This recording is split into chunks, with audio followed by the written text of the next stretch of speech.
Hi everyone, this is Dr. Katie, and I'm here today to go over how to use the callback feature for Scribenote.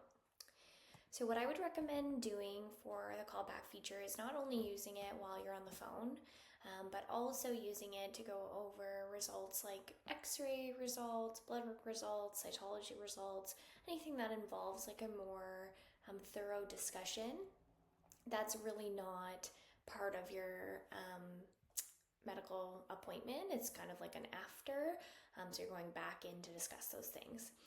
So basically what you can do is on your phone you can change which appointment type you would like to use, and on the web you can do that here.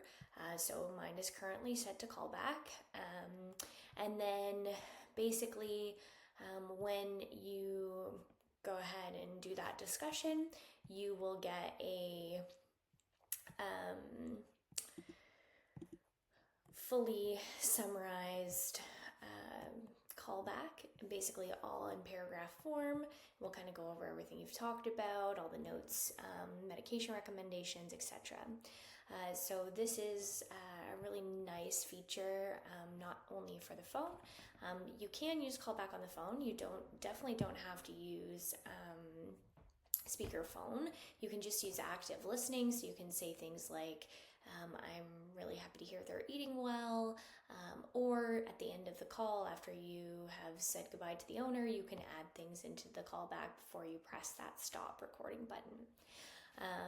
And basically what I do to get these into my PIMS is I just hit this one-click copy, and everything will be copied with formatting, and then I just paste that at the bottom of my plan or in a client communication note.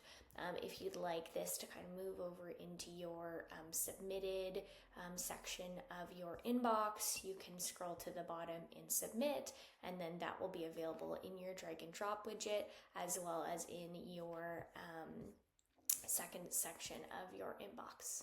I hope that helps.